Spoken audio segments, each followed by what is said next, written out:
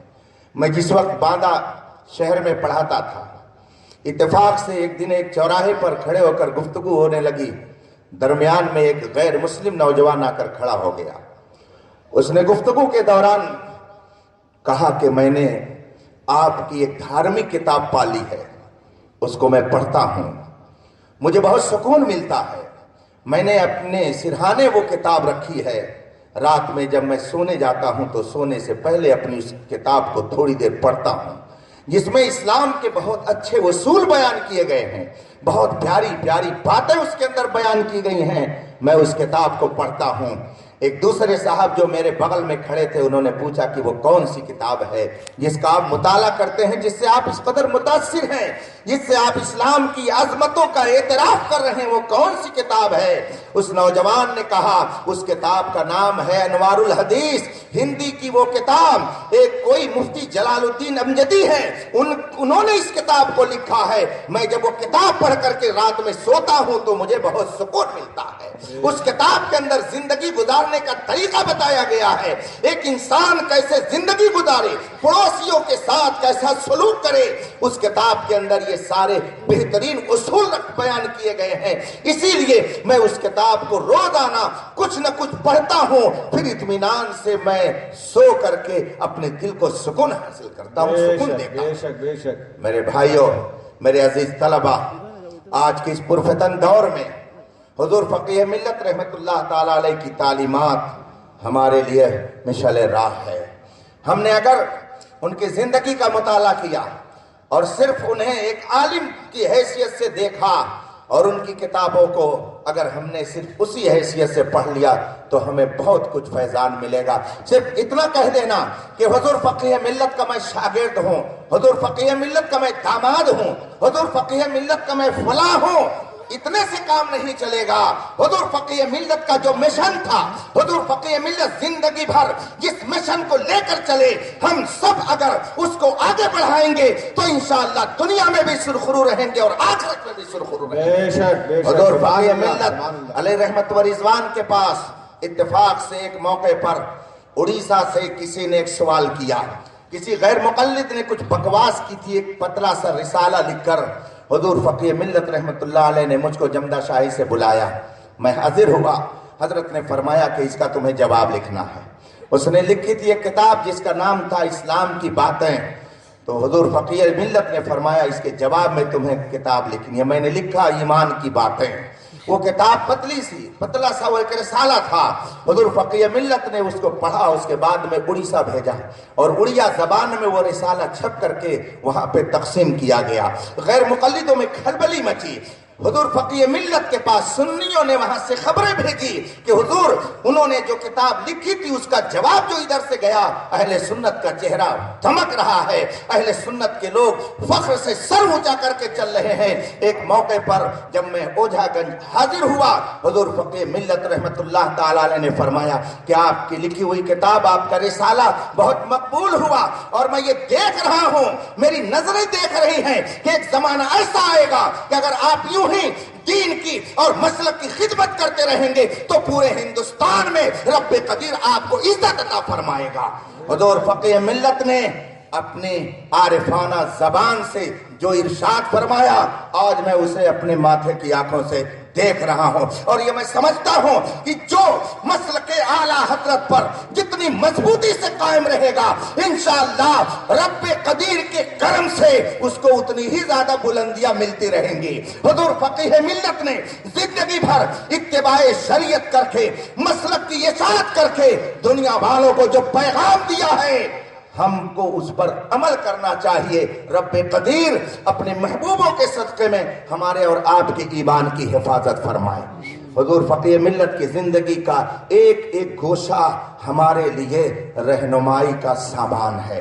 اگر ہم نے ان کی زندگی کے ایک گوشے کو پڑھ کر کے اور اس پر عمل کرنا شروع کر دیا۔ حضور علامہ شیخ القرآن صاحب علیہ رحمہ جو میرے استاد اور مجھ جیسے بہت سارے لوگوں کے استاد غالباً حضور محدث کبیر دامت برکات اللہ عالیہ کے ہم سبق یا کچھ آگے پیچھے رہے ہوں گے. ان کا وصال ابھی 4-6 سال پہلے ہوا. ایک موقع پر میں ان کی خدمت میں حاضر تھا جس وقت وہ روناہی درس و تدریس کا کام انجام دے رہے تھے.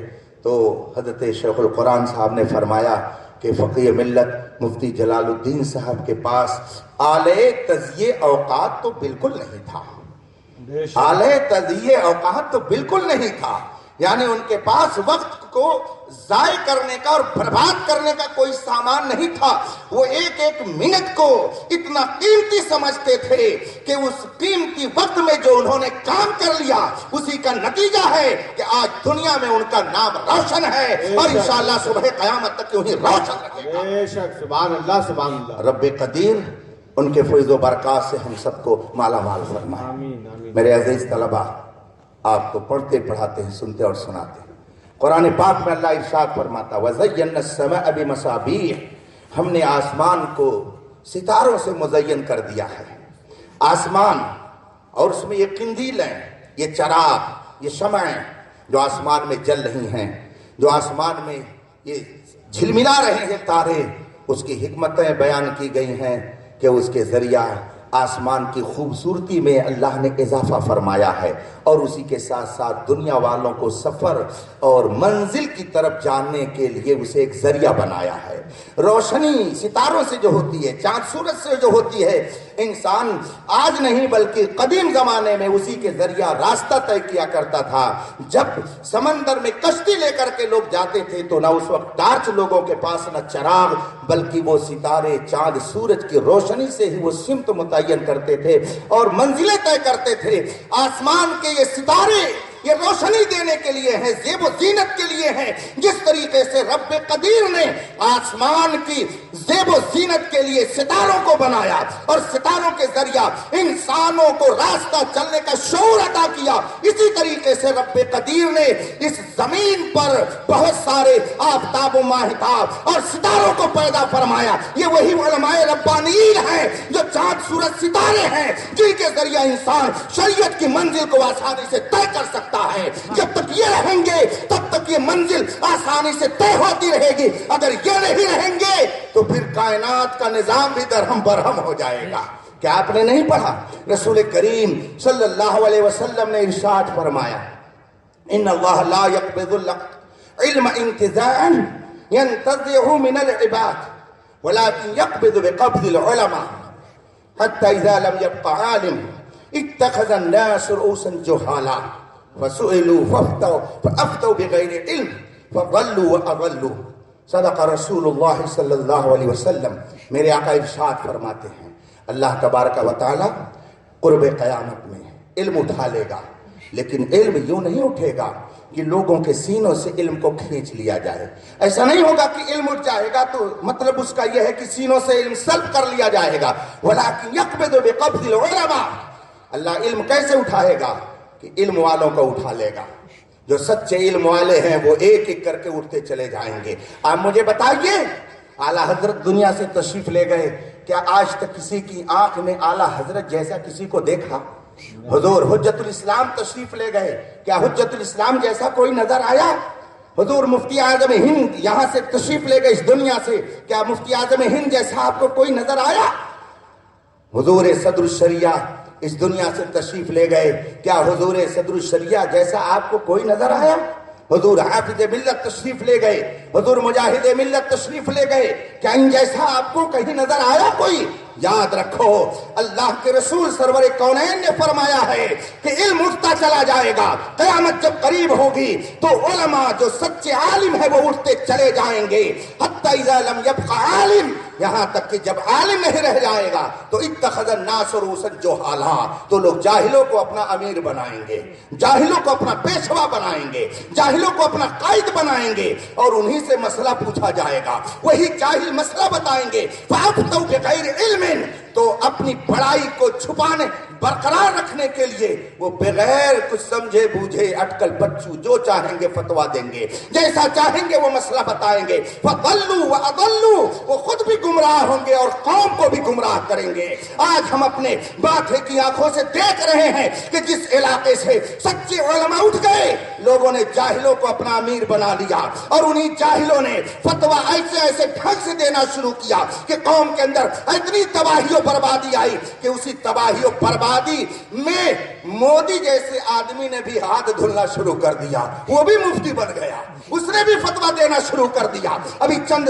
مہینے پہلے اس نے ایک فتویٰ جاری کیا کہ اسلام میں عورت کے لیے یہ حکم ہے کہ وہ اگر حج کرنے جائے تو اس کے لیے کوئی نہ کوئی محرم ساتھ میں ہونا چاہیے، اجنبی یا کسی محرم کو لیے بغیر وہ حج کے لیے نہیں جا سکتی، لیکن ہماری طرف سے اجازت ہے، اگر 45 سال سے اوپر کی ہے تو وہ حج کرنے کے لیے بغیر محرم کے بھی جا سکتی ہے۔ یہ فتویٰ کس نے دیا؟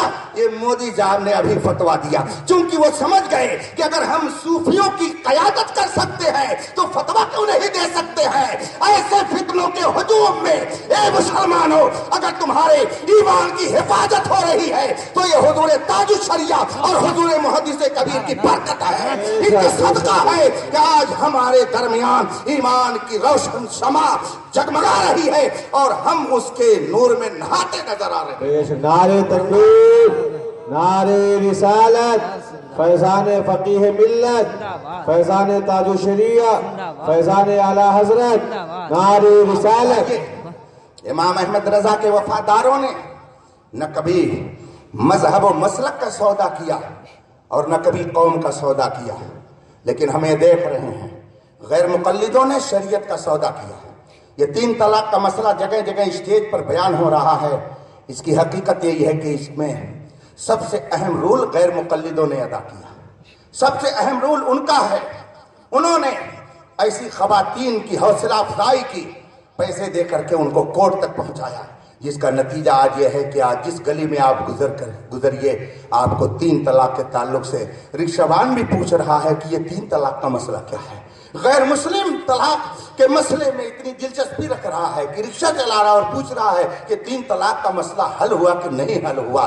میں نے کئی جگہ یہ بات عرض کی کہ بھائی ایسا ہے، طلاق کا مسئلہ تو بعد میں آتا ہے، پہلے نکاح کا مرحلہ ہے، جس کے جو لوگ نکاح کے بارے میں نہیں جانتے ہیں، جن کو نکاح کے تعلق سے کچھ نہیں معلوم ہے، جسے شادی بیاہ کا تجربہ نہیں ہے، وہ بھلا طلاق کی اہمیت کو کیا سمجھ سکتے ہیں؟ اس لیے ان سے کہیے کنارے سے کبھی اندازے طوفان نہیں ہوتا، محبت کو سمجھنا ہے تو نہ سے خود محبت کر، کلمہ پڑھ لے، نکاح کر لے، پھر تجھے سمجھ میں آئے گا کہ طلاق کا فلسفہ کیا ہے۔ بے شک بے شک، سبحان اللہ۔ ابھی آپ نے دیکھا بہت خوب کہ شیعوں نے ضمیر فروشی کر ڈالی کہ وہاں کچھ بھی بنے ہمیں کوئی مطلب نہیں، بلکہ یہاں تک کہہ دیا بن جائے دوسری چیز تو یہی ہمارے لیے بہتر ہے۔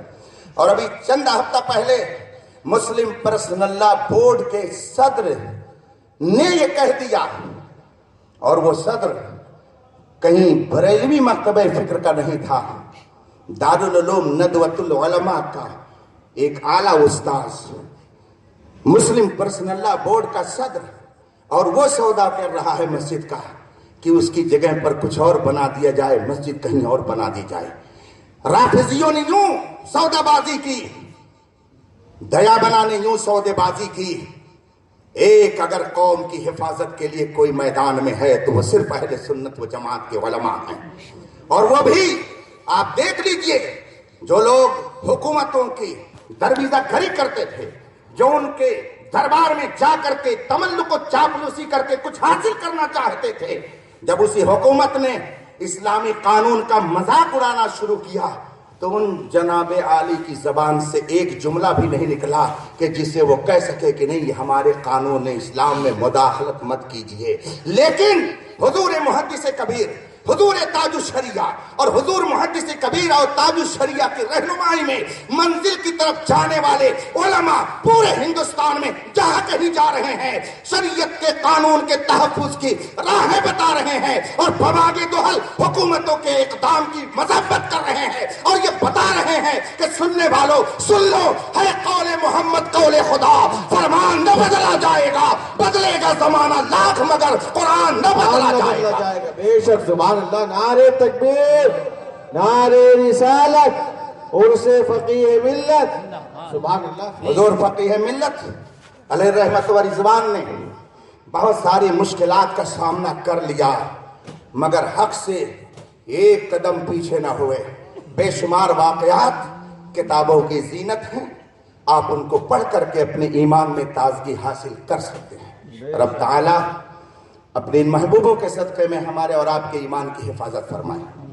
ابھی حضرت مفتی ابو طالب صاحب نے فرمایا نا کہ جب تک حضور محدث کبیر اور حضور تاج الشریعہ جیسی شخصیتیں جلوہ فرما ہیں, ہمیں یقین کامل ہے کہ سنیت کو نقصان پہنچانے والے کبھی اپنے مذموم مقصد میں کامیابی نہیں حاصل کر سکتے ہیں. اس لیے کہ یہ شخصیتیں چہرہ دیکھ کر کے فتویٰ نہیں دیتی ہیں بلکہ یہ کتاب دیکھ کر کے فتویٰ دیتی ہیں.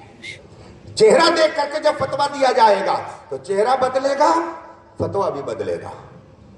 چہرہ رہے گا اختر حسین قادری کا, فتویٰ کچھ اور آئے گا. چہرہ آئے گا صاحب سجادہ کا, فتویٰ کچھ اور آئے گا. جب چہرہ دیکھ کر کے فتویٰ دیا جائے گا چہرہ بدلے گا, فتویٰ بدلے گا. لیکن جب قرآن اور حدیث کی روشنی میں حکم سنایا جائے گا تو بدلنے والے خود تو بدل سکتے ہیں مگر شریعت کا قانون ہرگز نہیں بدل سکتا. بے شک سبحان حضور مفتی اعظم ہند علیہ رحمت و رضوان کے دور میں جب اندرا نے کچھ کوشش کی تھی اسلامی قانون میں ترمیم کی, حضور مفتی اعظم ہند نے اہل محبت سے فرمایا تھا کہ بریلی کا فتویٰ نہیں بدلتا ہے, ضرورت پڑتی ہے تو حکومتیں بدل دی جاتی ہیں. اللہ تبارک و تعالی ہمیں اپنے اسلاف کے نقش قدم پر چلنے کی توفیق عطا فرمائے. عمر کی اس منزل میں تقریباً 85 سال عمر ہو چکی ہے حضور محدث کبیر کی. پورے ہندوستان میں نظر دوڑائیے اور مجھ کو آپ بتائیے پورے ہندوستان کے اندر کون ایسا عالم اہل سنت ہے کہ جو مشکلات برداشت کر کے لوگوں کے مسائل کو سلجھائے اور جو بلائے وقت اگر رہے تو وہاں پہنچ جائے. رات میں جگنا, دن میں سفر کرنا. مجھے یہاں تک معلوم ہے تقریباً 16 گھنٹے کا فلائٹ کا سفر کر کے امریکہ سے دبئی پہنچتے ہیں اور دبئی فلائٹ سے اترنے کے بعد قیام گاہ پہنچتے ہیں. آرام کا موقع نہیں ملتا ہے, تیار ہو کر کے فوراً مسجد میں پہنچ جاتے ہیں. وہاں بھی قوم کو خطاب کر کے ان کی رہنمائی کا فریضہ انجام دیتے نظر آتے.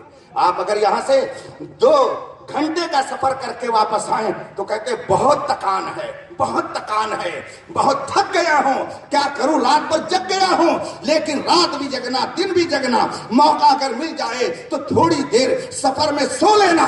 مگر چہرے کی رنگت بتا رہی ہے کہ یہ تازگی, یہ نور علم کی تازگی ہے, یہ تازگی, یہ ولایت کے کرامت کی تازگی ہے. یہی وجہ ہے کہ جدھر چاہتے ہیں لوگ اپنی پلکیں بچھاتے نظر آتے ہیں.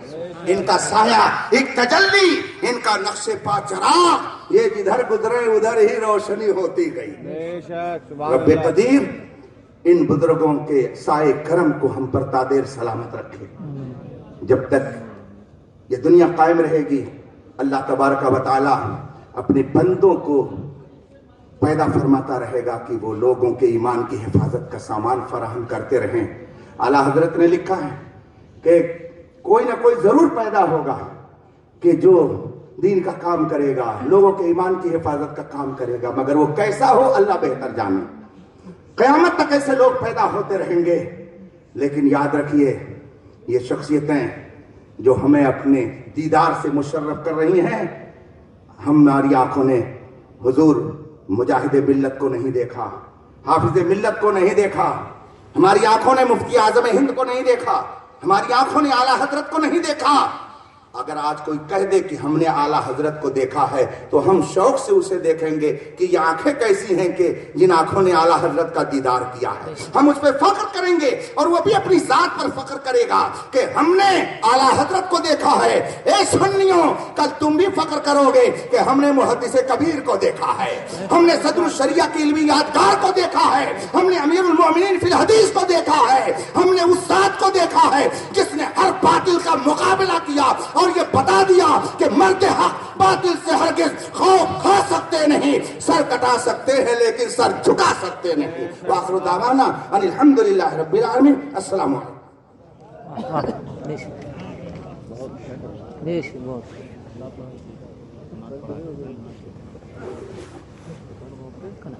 سلطان